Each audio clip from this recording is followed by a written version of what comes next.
Olá, querido amigo, querida amiga, mais uma vez estamos juntos para começarmos o dia meditando na palavra do Senhor e eu agradeço por sua companhia e também por ser esse missionário, essa missionária de Jesus, quando você compartilha essa mensagem, passando-a à frente.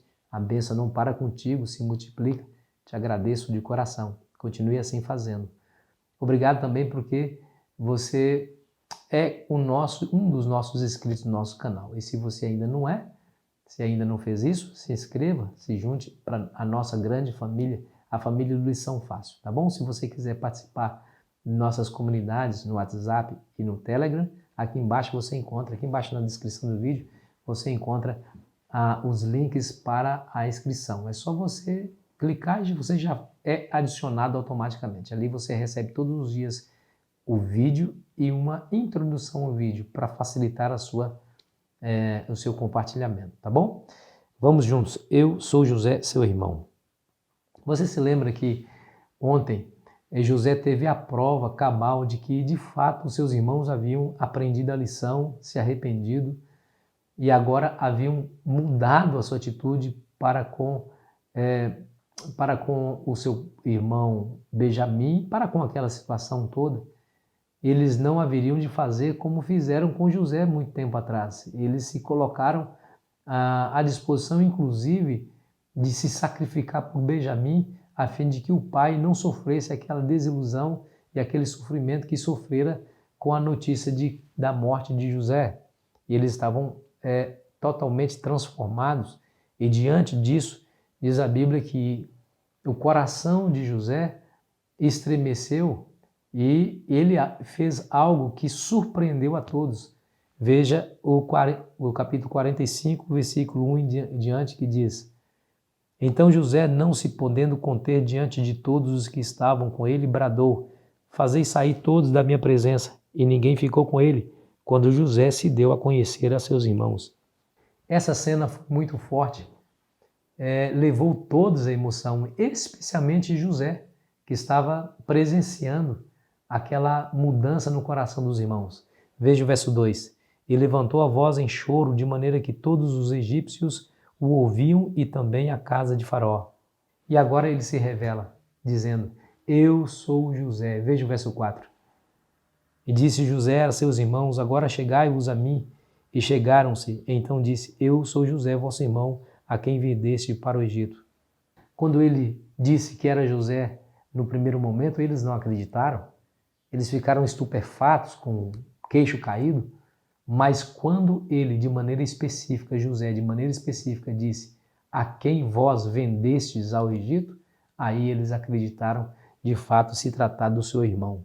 Que coisa interessante. Mas veja que eles não falaram nada, ficaram sem ação, é claro, diante daquela revelação, eles ficaram totalmente surpresos e paralisados. E o verso 5, José toma a iniciativa de pacificar toda aquela situação. Veja: Agora, pois, não vos entristeçais, nem vos irriteis contra vós mesmos, por me haverdes vendidos para aqui, porque para a conservação da vida Deus me enviou diante de vós. E agora, José, ele repete a grande verdade espiritual que estava no seu coração. Eu não estou no Egito porque há um acaso guiando a minha vida. Eu estou aqui por um propósito divino e isso nunca saiu do coração de José. Por 3 vezes ele repete essa informação. A primeira foi esse texto que acabamos de ler, a segunda está no verso 7. Escute bem. Deus me enviou diante de vós para conservar a vossa sucessão na terra e para vos preservar a vida por um grande livramento.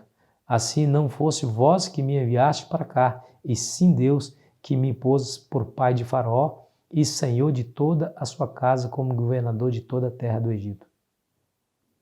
Meu amigo, minha amiga, você não pode perder a lição que nós aprendemos aqui, olha. Por mais que foi dura a experiência de José ali no Egito, como escravo e depois como prisioneiro, ele não perdeu de vista o fato de que Deus estava no controle da sua vida, que todas as coisas haveriam de se cumprir, assim como Deus havia prometido. E quando ele disse essas palavras, ele estava dando justamente essa certeza aos seus irmãos, levando-os a meditarem sobre aquela ação, claro, maldosa, impiedosa para com ele, mas que eles deveriam entender que tudo aquilo fazia parte do plano de Deus para preservar, inclusive, a vida da nação de Israel, porque, afinal de contas, se a fome se alastrasse e não houvesse uma intervenção divina, morreria Jacó, morreria os seus irmãos e morreria claramente o plano de Deus para com a nação de Israel. Deixa eu dizer uma coisa para você, querido amigo, o tempo é a melhor cura para todas as coisas, para todas as feridas abertas. Feliz é aquele que consegue ler no decorrer do tempo, na linha do tempo, a ação de Deus em sua vida. José fez isso, né? As provações, as dificuldades, as tristezas se abatem sobre nós, mas quando tudo passa, aquele que está perto de Deus, aquele que manteve a sua integridade, aquele que manteve a sua fé e a sua esperança e a sua confiança em Deus, olharão para a sua experiência negativa e verão ali a mão de Deus guiando todas as coisas.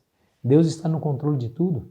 Deus estava no controle da vida de José e estava no controle, inclusive, da vida dos irmãos José, que seriam aí os ancestrais da sagrada nação de Israel. Muito bem, choraram, se alegraram, se abraçaram e José agora faz um pedido muito específico para eles. E está aí no verso 10. Escute. Apressai-vos, subi a meu pai e dizei-lhes, assim manda dizer teu filho José, Deus me pôs por senhor de toda a terra do Egito, desce a mim e não te demores. Esse foi o pedido de José. Depois da aprovação dos irmãos, e eles deram provas contundentes de que haviam arrependido, José desejou tê-los perto de si, juntamente com seu velho pai. Imagina a notícia sendo dada para Jacó, depois de tantos anos, com a tristeza no coração de não ter nem sequer velado o corpo do filho. Agora sabedor de que ele estava vivo, não somente vivo, mas como um grande homem, uma autoridade importante numa nação tão poderosa como a do Egito. Veja o verso 13. Anunciai a meu pai toda a minha glória do Egito e tudo o que tens visto. Apressai-vos e fazei descer meu pai para aqui. Que coisa extraordinária, né? O fato foi noticiado também para Faraó. Olha, os irmãos José estão aqui, inclusive ele tem um pai. E eles desejam trazer toda a família para cá. E qual foi a reação de Faraó? Versículo 19. Ordena-lhes também, fazei isto. Levai à terra do Egito carros para vossos filhinhos e para as vossas mulheres, trazei vosso pai e vinde. Não vos preocupeis com coisa alguma dos vossos haveres, porque o melhor de toda a terra do Egito será vosso. E eles então foram com aquela comitiva de carros e mais carros, acompanhados pelos egípcios, soldados inclusive, com bastante mantimento. Diz a Bíblia que ele mandou presentes para Jacó, deu presentes para cada um dos irmãos, deu presentes para Benjamim e deu presentes também para Jacó. Veja o verso 22. A cada um de todos eles deu vestes festivais, mas a Benjamim deu 300 moedas de pratas e 5 vestes festivais. Também enviou a seu pai 10 jumentos carregados do melhor do Egito e 10 jumentos carregados de cereais e pão e provisão para o seu pai para o caminho. Assim, aqueles homens chegam à terra de Canaã e Jacó, ao olhar aquela comitiva toda, se espantou. O que significa tudo isso? E aí veio a notícia. José, seu filho, está vivo. Claro que ele não pôde acreditar naquele momento. Não pôde acreditar. Era uma notícia boa demais. Precisava um pouquinho mais de insistência para que ele acreditasse. E o verso 27 diz: porém, havendo-lhes eles contado todas as palavras que José lhe falara, e vendo Jacó, seu pai, os carros que José enviara para levá-lo, reviveu-se-lhe o espírito, e disse Israel: basta, ainda vive meu filho José, irei e o verei antes que eu morra. Que coisa extraordinária, você viu aí? Tudo acabou bem. Aquele homem fez provisão, Jacó fez provisão de voltar e ver a face do seu do seu filho antes que morra, ele havia se convencido de fato. Os meus filhos não poderiam voltar para cá com tamanha comitiva, com tamanha riqueza de tantos bens que trouxeram, se de fato não fosse verdade o que eles haviam contado. E aí, quando ele viu tudo aquilo, diz a Bíblia que ele acreditou e realmente fez provisão para voltar e ver a face de José. Tudo acabou bem. Final feliz. Mas deixa eu lhe dizer uma coisa. José poderia ter se vingado dos irmãos, simplesmente colocá-los na prisão. Ou, quem sabe, vendendo-os como escravos, né? Fazendo com que eles fossem escravos ali no Egito, inclusive. Mas ele não fez isso. Ele tratou com gentileza, tratou com bondade aqueles que mereciam a punição.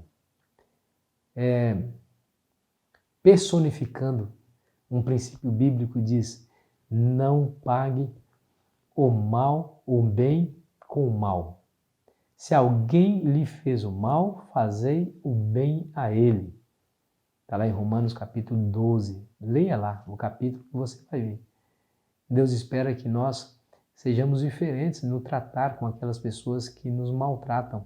O próprio Jesus disse, ouviu o que foi dito: odiarás o teu inimigo e amarás o teu próximo. Eu, porém, vos digo, ame o teu inimigo e orai por aquele que vos persegue. Não é fácil, eu sei que não é fácil. Somos seres humanos, carnais, pecadores. Mas é possível se nós nos colocarmos diante de Deus. José era um homem de Deus, temente ao Senhor, e permitiu que Deus guiasse a sua vida, a ponto de, numa situação dessa, ele poder ter a reação que teve. Eu e você podemos também estar suscetível às ações do Espírito Santo em nós, a fim de que nós possamos viver em paz com aqueles que nos magoaram e porventura se arrependeram e pediram perdão. Que história linda, né? Querido amigo, querida amiga, que o Senhor Jesus esteja com você nesse momento. Se você estiver passando por uma situação de tristeza, angústia, por um mal feito que alguém lhe fez, lembre-se que Deus tem sob controle todas as coisas, inclusive aquelas coisas ruins que nos pareçam ruins. A Bíblia é bem clara em dizer: todas as coisas cooperam para o bem daqueles que amam a Deus, daqueles que foram chamados segundo o seu propósito. Ele não diz que todas as coisas seriam boas, ele diz que todas as coisas cooperam, inclusive as coisas ruins. Espero que você veja, mesmo naquelas situações ruins, a mão de Deus controlando a sua vida. Se Ele controla o universo, controla você também, controla o seu futuro, e Ele é o mais interessado na sua felicidade e na sua prosperidade. Ore comigo. Nos ajude a entender isso, Senhor, definitivamente. Colocamos a nossa vida sob o Teu controle, para que o Senhor possa nos levar aonde quer e deseja que estejamos. Em nome de Jesus. Amém. Foi muito bom estar com você, querido amigo, querida amiga. Amanhã terminaremos aqui a nossa semana de estudos com uma breve reflexão e fico aqui esperando você ansiosamente. Aproveite bem o seu dia.